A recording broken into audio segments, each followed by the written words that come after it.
You're listening to the Purpose Pursuit podcast with me, Hannah Miller. This episode is free to access. This podcast is here for women who are in the middle of life, who are holding a lot and running on empty. They're ready for something to shift, but they don't know where to start. If that's you, start with my free 5-minute What's Next for Me check-in. It'll help you pinpoint what's keeping you stuck and what to focus on first. You'll find it in the show notes.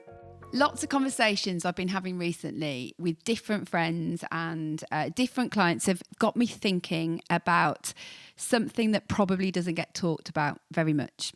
And on top of that, it's my own 27th wedding anniversary around the time that this episode is going out, which means that there's a lot of time and life that's gone under the bridge. Even though it feels like it was just yesterday, we've literally been married for 27 years. We've been married a lot longer than I have been unmarried. And I think when you find yourself in this kind of point of life, there's something that happens, there's something that's shifting that can be quite destabilizing. And I'm not sure we always want to name it because it can sound like we're being negative. And in some situations it is negative, and in other situations it's just evolving. And I think what I want to talk about a little bit is that when you hit the middle point of life, there are relationship shifts that are taking place. You are not the person that you were when you were younger. You are not the same. You have had so much life that's occurred that has changed you and shaped you that you can't just go back to being somebody that you were before that stuff. And this can be really quite hard. It's empowering. It is what it is. It is one of those things that happens. But there is a shift that's taking place. And the thing is, in the middle of life, this shift is taking place with a few different types of relationships. And I kind of just want to name what's happening here. You know, you've got the shift going on in work. You're probably in some of your more responsible years at work. Your body is changing. Your hormones are changing. Your parenting situation is changing. It's shifted from that young childcare to, flying in the nest or getting ready to take exams or begin to think about independent decisions. Your own parents are aging and are going to need you in a way that they didn't before. And you've got a whole accumulation of life experience that you're now carrying with you that will both be positive and have a shed load of life disappointments in there as well. And painful things like the loss of a friend or grief of the actual loss of a person, job career not looking like you thought it might, or a hurtful family situation with somebody, a divorce, a relocation, a situation that didn't turn out how you thought it would, financial challenges, house moves that didn't go. You know, there's a whole load of things, if you stop and think about them, are now part of your baggage and personality that all converge around this midlife point where actually we're under quite a lot of pressure.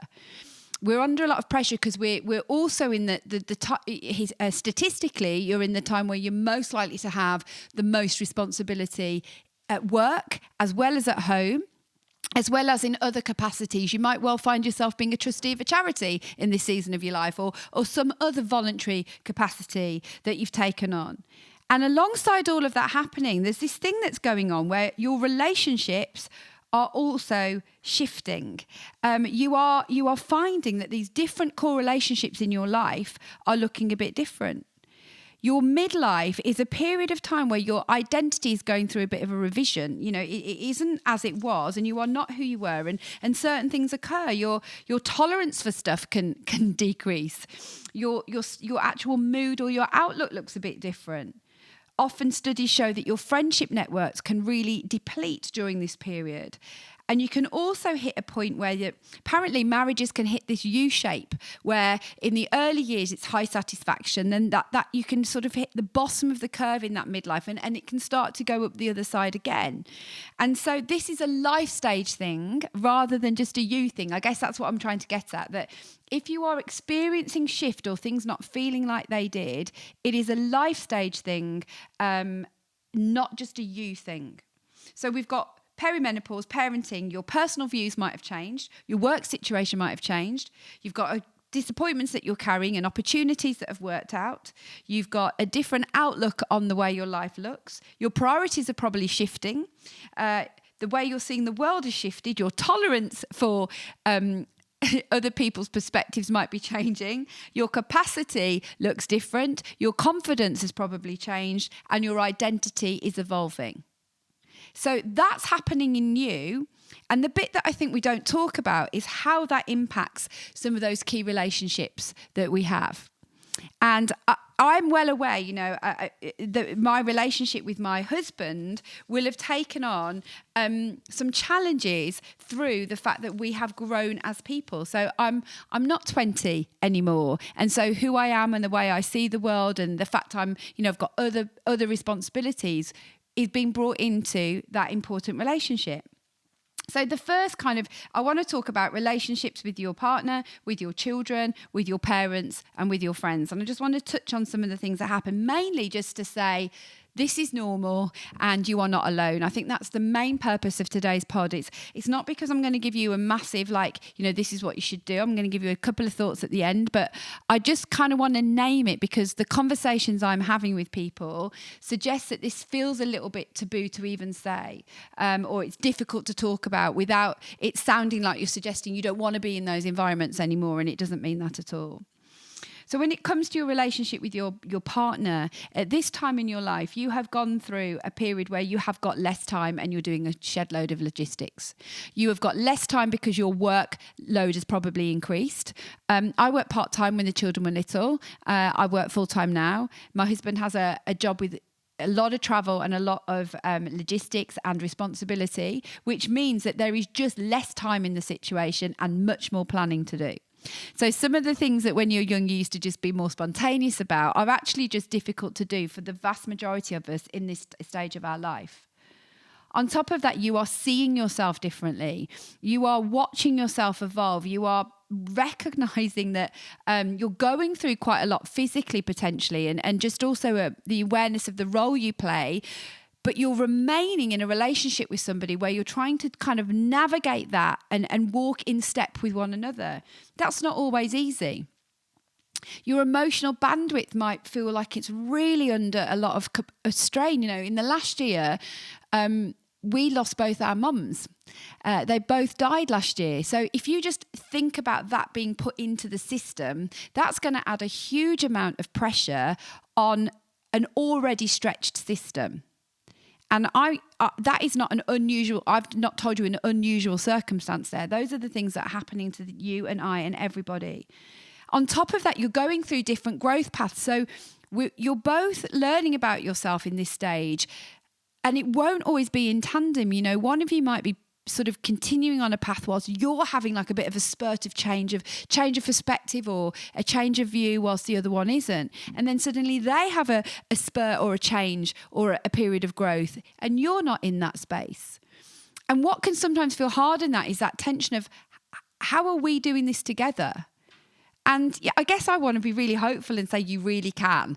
You really can keep finding each other. You can be intentional about that and you can find a way to do that. It's not a case of just saying, we're going to stick together, but how do you keep finding each other and going through that growth process together as you are still the person you were, but you are revisions of that. You are updates on that. And I'm definitely different in so many ways to who I was when I was younger. Some of that for the good and some of that maybe not so for the good, I guess, just because of the sort of stuff that life has thrown. So I think some of the questions we can reflect on is, are you learning to relate as who you are now or who you wish that person still was? Because you can't, wish that person to say, if my husband just wants me to be 20-year-old me, well, that's not who I am. So, and if I just want Sam to be, 20-year-old Sam, that's not who he is. We've got to relate to who the person is now and learn to get to know that person and understand them and who they are. And are there some things that have changed in me? This is a reflective question, or have changed in you that you haven't maybe said out loud? Maybe you're seeing something a bit differently and you need to express that a bit clearer. You might be making assumptions rather than really understanding where someone's at. So I think that's the first shift to recognise, and probably the one that people don't want to talk about. There's also a shift that's going on in your relationship with your children. Unless you've had your children much later in life, they will be moving into a phase of increasing independence. You are moving from full control to then having an influence over their life to then becoming like a witness to their life. It's really interesting, actually. I've had a message today from my eldest son, who's 23, just saying, I'd love to chat to you about this. Can I have a bit of advice about something? And so you would continue actually to have influence over your children in a way of like listening in and supporting them. But you're walking alongside them. And once upon a time, you would have told them exactly what to do. And as teenagers, they are growing in that need for independence, where we are going to want to pull back to control, because that's what we do, especially as mums. We want that sort of, control over them, right?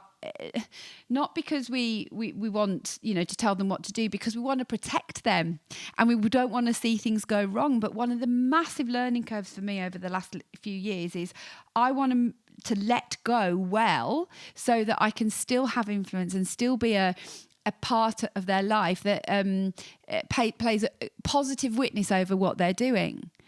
But if I don't understand that shift is taking place incrementally all the time, and I just hanker back for how it was, that relationship is going to suffer, and I'm not going to understand the shift that's taking place. So whatever age your children are, you are shifting from control to influence to a witness.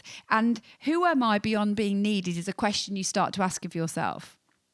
I think I probably told this story before, but the night before I got married, I was back home and we were packing up my, clothes and suitcase and stuff. And my mum was ironing my clothes, helping me out as we're getting things ready. And I'm the youngest child in my family, so it was the end of an era, in every way.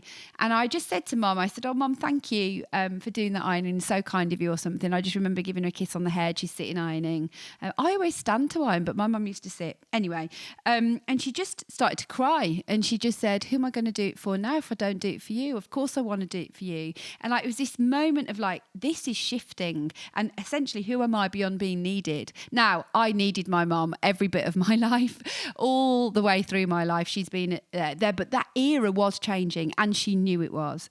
And so we've got to work out how to navigate that shift and understand that there is grieving that's going on as you let your children go, as they need you in a different way, and you've got to learn to be someone different to them. So a reflection is, am I relating to who they are now or who they were? And what does meaningful connection look like with my children at whatever age or stage they're at? So that's a really good question for us to ask ourselves. The third shift in relationships we can have is with our parents. Some of you might be listening and your parents are no longer here. But if your parents are still here, your relationship with them is going to go through a shift as they get older. There's going to be what, we understand as being a bit of a role reversal. This is a time when you can feel really squeezed because your teenagers need you and your parents need you.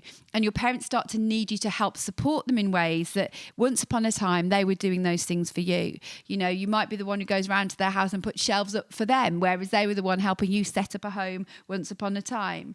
You notice their frailty. Even if they're healthy, you notice a capacity change in them. You recognise that you may want them to do certain things for you, but they just can't do that in the way that they once did. The things that they were able to manage, they can't anymore. And then for many people, there's complexity around what that relationship is like. You've got your history with your parents and, all of us have complexity there. And I recognise for some people, it's really difficult to navigate how to handle this when actually you've had a challenging relationship or a complex relationship. I have a friend who's recently lost a parent, and I know that for them, they loved that parent, but it was complicated. And that brings up a whole load of different kinds of challenges. You're dealing with a shift of being needed where there's been some difficulty and challenge in there as well. And how do we have compassion on our parents and understanding that they're dealing with a lot of change in their life, but also have boundaries around what that looks like so that we can continue to live the life that we need to? You were once a child who needed them, and you become an adult who then has to begin to see what they need from you.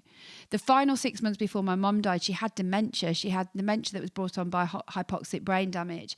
And I had to completely shift my expectation of her being able, unless she was in a lucid moment, of being able to be there for me in the way she had been all the rest of my life.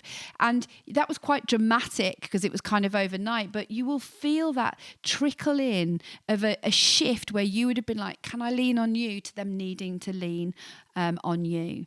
And again, we need to recognise that shift. And again, a reflection question for you might be, what do I understand now that I didn't before? And what do I need to accept is the way it is, rather than try and fix or change? Sometimes things need to, be left unsaid, or be as they are, or understand this is the way it is. And the final one is, we can have a shift in relationship with friendships. Sometimes we just drift. Sometimes we're just not in locational proximity to people anymore. So the depth of the friendship you had can feel like it starts to shift. That whole out of sight, out of mind starts to take place. Or your life starts to take on just a different life path. And where you were tracking with each other, you're increasingly not tracking with one another. Some of those friendships can be really easy when you get back together again and you see each other. I've got some uni friends that I reconnected with recently, the last few years more so. And in many ways, it was like just picking up where we left off. Our lives have taken completely different directions. The ages we had children, the ages we got married, the different times of bereavements we've had. One of those friends lost their sibling. It was really devastating to hear. Another one lives in another country now. Some have had children, some have had not. Our life paths are very different, but actually we have found a way to have a different type of friendship with one another than the one we had when we all lived together when we were young. We can't expect it to look like it did when we were 19 years old, because we aren't that age and we're not in that stage. And yet what's lovely is we re-access that bit of ourselves when we get back together. There are other friendships, however, that don't make it. And there are some that you think are going to make it, or they do make it, but they're not what they were. And that's in fact harder. So with my uni friends, that didn't feel difficult because it was like an evolution that was more natural. There have been other friendships where I've noticed that I think I just felt a bit disappointed. I didn't feel like they showed up for me like I thought they might. And it's meant that there is a shift that's taken place because the expectations weren't met. And it's been good to recognise that and see it as different. But that sort of depth that I thought was there has started to shift and pull away from one another. And it's in a different phase than it was. It's in a different chapter. And one of the best things for me to do is to just accept that we can have a friendship that's still good but isn't what it was. Some don't make it. And for some people, you might say, actually, this is a friendship that's come to an end. But actually, for sometimes it's in a different chapter. It looks different to how it looked before. We could probably do a whole episode on that. Today, I just kind of wanted to cover a recognition that there is a lot of shift taking place at this time in our lives. There is a lot of shift happening all at once, and no wonder it's a lot. We are having a shift in our relationship with ourselves. I haven't even mentioned that. I've mentioned 4 sets of relationships, but on top of this, you're having your own revision of identity, of who you are in this season. Who am I post these years? What does this season of my life look like? Whilst navigating that in relation to your life partner, if you have one, your children, if you have them, your parents, if they're alive, and your relationship with your friends. And all of that is simultaneously taking place whilst you might be reinventing what you're going to do with your career, whilst your body is going through a whole load of change at the same time. And as I stop and say all this out loud, I'm like, oh my goodness me, no wonder this is overwhelming. We can't attack all of this at one time. And this episode is not about doing anything about this. It's about taking some time to think about, where am I maybe noticing some of this shift? What does it look like for me to make peace with that? Where do I lean in and, navigate this change really, really well? Where am I holding on to a historical version of things, and I need to look at the current versions and enjoy what's in that current version rather than thinking about one? And I think probably what's hard in all of this is disappointment and grief that sits underneath it. This feeling that it didn't look like we thought it might. Are we even the same people? But I want to give quite a hopeful message here and say, actually, I'm learning that you can evolve and change and grow really well with all of those people and all of those types of friendships and relationships that you have. You probably need to name the change, recognize it's happened, even for yourself. Like, I don't necessarily mean with the person, you might need to. Stay curious about that other person and remember they're going through that process as well as you, and maybe they've changed and their priorities have changed. I think we need to allow relationships to evolve and not look like they did, and not think it doesn't look like it did when we lived together in our uni house, so therefore it's not valuable. Maybe it just is different. And maybe we can look at how we renegotiate. How do we renegotiate our needs, the roles we play, the expectations we have? And when you know what you need, it means that you can anchor yourself in that as a way of sort of holding that those conversations with other people in a way that's really, really healthy. And, you know, going back to where I started, I'm 27 years in, and I don't think the goal was that we stayed the same.